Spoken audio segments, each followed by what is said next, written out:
Oftentimes in this show, I talk about horror. It's not really something that I'm trying to do. I like horror myself, but I wouldn't call it my favorite genre. But it is something that I find myself drawn to, compelled by, especially when it comes to making a scary film. I think that comedy and horror are two sides of the same coin. And the way that a director puts together an artful, suspenseful, tension-filled movie, it just excites me. I like talking about it, breaking it down, seeing what worked, why it worked. Sometimes I like seeing a film like The Curse of La Llorona, which is absolutely horrible and everything I don't like. I don't know what to say. It sounds like I'm being facetious here. No, it's actually a really, really bad movie. And I'm going to tell you, I pretty much only saw it it was one of those films where my girlfriend saw the trailer and said, we have to see that. She then paused and said, it looks fucking awful, but we have to see that. For those who are uninitiated, La Llorona, the Weeping Woman, is a tale from Mexican folklore about a woman from about 400, 500 years ago who was the most beautiful woman in a village, and she fell in love, and she had 2 children with this man, and eventually found him cheating and decided to drown the kids, as you do. And so ever since then, she is a woman who comes after children, I guess, especially misbehaved children, or perhaps that's just something that my girlfriend's mother told her to scare her, which is a great tactic if that's true. But in this film, that's for some reason set in the 1970s for reasons I can't particularly explain, it is a film about a woman who works for CPS whose 2 children are being hunted by La Llorona. La Llorona. After she unwittingly leads to the death of 2 kids from a person she's investigating. It's kind of complicated, but I'll see if I can break it down for you. So, La Llorona begins with this woman who is with CPS. She goes to investigate this woman who she knows pretty well, and she checks out her house, wanting to make sure everything's okay with the kids. She goes in, and there's like incense, and there's like candles, and there's like shit on the wall. It's used for witchcraft. And there's this locked door, and then there's the kids, and they're hiding in this room. And we as the audience, of course, know it's from La Llorona. But this character doesn't, and so she breaks up the party and takes the kids away from the mom, and then... This is one of those movies where it's built entirely around jump scares. And for me, I don't mind a good jump scare, but for me it's like, you've got to earn it. And that's not to say like you've got to be good enough to do it. It just means that there's something nice about a jump scare that is the climax of build-up, that is the climax of tension. It is the point at which the cork comes off of the champagne bottle. And in a lot of films, like for instance, I think Paranormal Activity is really good at this. It creates an atmosphere. It creates a lot of mind games with the audience where you get excited, you get tense, wondering what's going to happen next. And the jump scare isn't necessarily a way to just keep the audience awake or engaged, but it's a way to pay off on that while still progressing the story forward. And La Llorona does none of that. It's the kind of movie that boggles my mind because let's just, for 1 second, Joe, imagine that you've got this character and she's a 500-year-old ghost or whatever technical term you want to use for what La Llorona is. And it's a person who, this ethereal spirit that comes after your kids.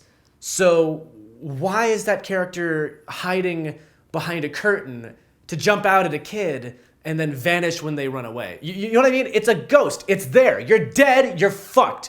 Why is that ghost just gone? It's a lazy jump scare that makes no logical sense. And I know that it sounds crazy to use logic when we're talking about ghosts, but again,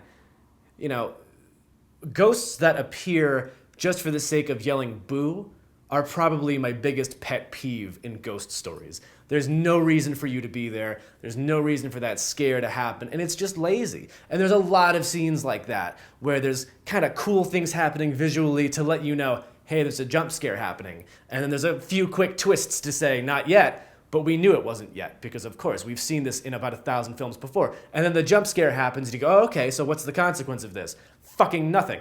That scene was just there because they needed to fill out 90 minutes. And that's the kind of movie this is. It's the kind of lazy, I don't want to say paint by numbers. It's like finger paint by numbers kind of movie that's just frustrating to watch. I would say, this is where I typically would say I want to give the film credit for blah, blah, blah. I don't. There's not really much I can credit it for. There's not really any good performances. We're back to, I can finally say, I do hate kids in horror films, and this film is why.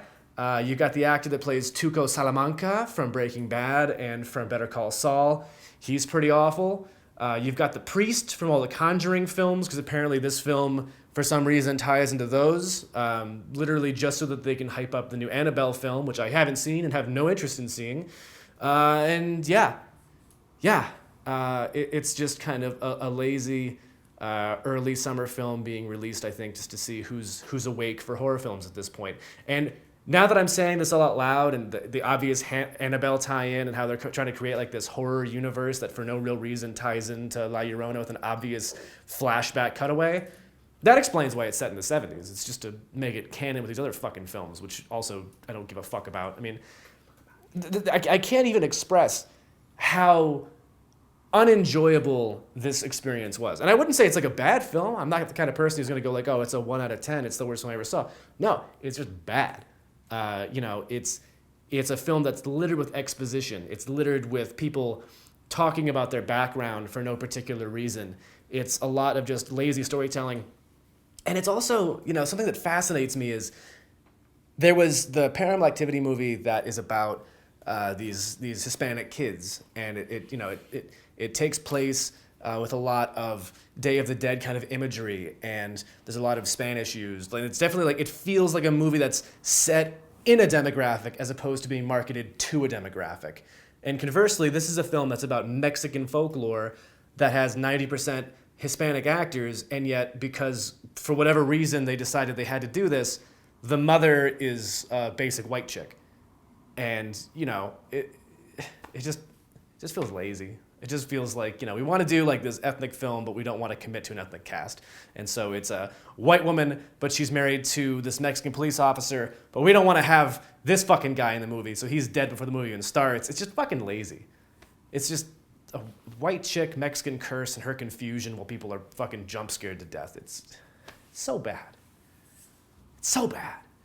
And from my understanding and from the people that I've talked to about this, it doesn't do a particularly good job of capturing the spirit of the folklore. It's not a particularly insightful film. I would say you could enjoy it on its own merits, but I'd have to find one first. It's just not, it's not good.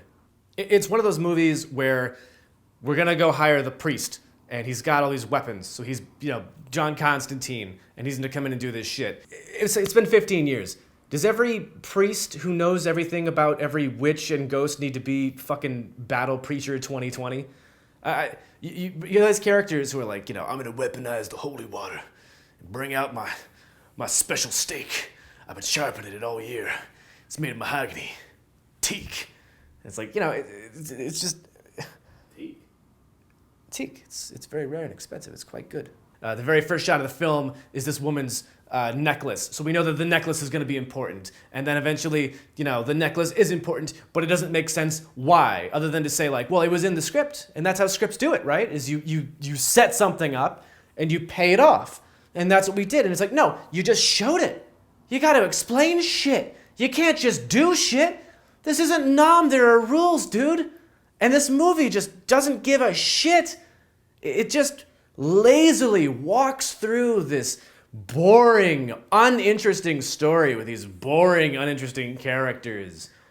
And this cliche thing that goes bump in the night with her fucking gray hands and black fingernails and all the fucking prototypical bullshit. I mean, it's a movie that would have felt lazy and outdated 20 years ago when Hollywood was busy being boring and lazy and outdated with the Naomi Watts Ring. I mean, it's just one of those movies where not only do you get all of the jumps and the highlights in the trailer, but the trailer looked awful and boring and unoriginal and uninteresting, and it's still somehow better than the movie. So if you're someone who really, really, really, for whatever reason, wants to buff up on your Mexican folklore and your La Llorona pictures, you're in a very small niche, and even you might be disappointed by this film. So I guess I'm going to go purify some holy water and spray myself in the face through a fire hose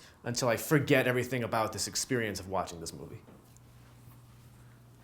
I think the only people weeping here were the audience.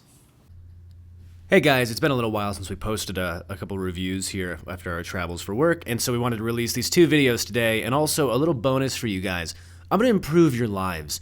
Have you heard of the greatest arcade game ever? Well, allow me to review for you the greatest arcade game ever. It's a game as mysterious as the Curse of La Llorona itself. It's a Japanese game, an import. We found it in Chicago with my friend Austen. This is him right now. It's a game called Super Table Flip. Now you might notice the only control here is a table that my friend Austen is punching. The goal of the game? As you get irritated, punch the table, and then flip the table. Oh! Got you, little bastard! Oh, look at this one! Oh! In the face! Yo, check this out. This is the greatest game ever made. Super Table Flip, 5,000 out of 5, 15 bajillion phones out of typewriters. It's great. Buy it, see it, find it, play it. Get your tokens, get your quarters. Do that. Don't see the Curse of La Llorona. Anyway, we'll see you guys soon. Peace.